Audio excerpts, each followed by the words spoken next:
পরে হয়েছে এই দেশে, কোনটা হয়েছে 21 বছর পরে। আমরা কথা দিচ্ছি এই বিচারও ইনশাআল্লাহ জয় দিন, জয় মাস, জয় বছর পরেও হবে হবে হবে ইনশাআল্লাহ। আমরা এটাও ছেড়ে দিব না, এই দাবি আমরা ছেড়ে দেব। আমরা ছেড়ে দেওয়ার কেউ নই, আমরা ওয়াদাবদ্ধ। এই ওয়াদা আমাদেরকে বাস্তবায়ন। আমরা সরকারের কাছে খোলা মনে আহ্বান জানাবো।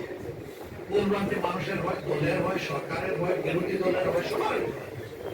আমরা মনে করি সুস্পষ্ট আপনারা জাতির সাথে দেওয়ার কথা লঙ্ঘন করেছেন, আপনারা জাতির সাথে বিশ্বাস রক্ষা করেন, আপনারা বিশ্বাসঘাতকতা করেছেন। আপনারা ফিরে আসেন, এই দাবি মেনে নেন, দানাই বানাই বাদ দেন, এইটা ওইটা ডানে বামে চলা বাদ দিয়ে সোজা চলেন। জাতি কঠিন সংকটে আপনাদের পাশে থেকে এই দেশকে গড়বে ইনশাআল্লাহ, কারণ আমরা আমাদের দেশকে ভালোবাসি। আরেকটা কথা আমরা বলে দিচ্ছি, আমাদেরকে বিভিন্ন ভয়ভীতি দেখানো হচ্ছে, আপনাদেরকেও দেখানো হচ্ছে। আল্লাহর কসম, আল্লাহ ছাড়া কাউকে ভয় করে না। কেন ভয় করবো? পাশের টপ্পার ধরে তো আমাদের নেতৃবৃন্দ দাঁড়িয়ে বলেছেন, সাবধান, অন্যায়ের কাছে মাথা মতো করা যাবে না। আমরা ওই জায়গায় দাঁড়িয়ে আছি। আমরা মনে করি যে আমরা প্রতি মুহূর্ত পাশের টপ্পার করে গেছি, কিন্তু আমরা কারো কাছে মাথা মতো করবো না ইনশাআল্লাহ। আমাদেরকে যাই বলা হোক, যাই বলা হোক, আগে মনে রাখবেন যে সমস্ত শক্তি এবং কুওয়াতের মালিক হচ্ছেন আল্লাহ রাব্বুল আলামিন। এখানে একজন জুলাই যোদ্ধা, তিনি বলে গেছেন কোরআনের একটা ইয়াতিন তালিলান মুদালাবাত ইয়াতান কাসীরাতান বিইজনিল্লাহ।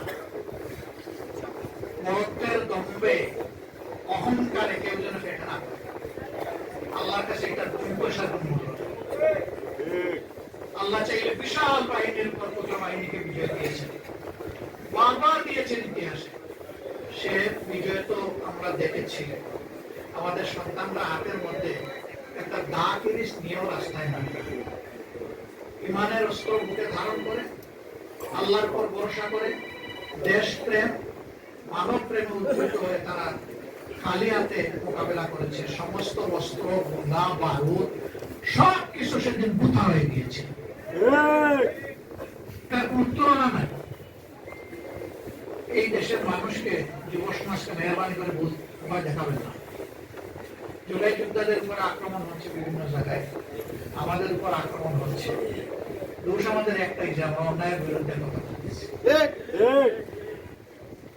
আক্রমণ করেন, অসুবিধা নেই, করতে করতে কে কোথায় যে পালায় আর ডুবে আল্লাহ তাআলা ভালো যায়।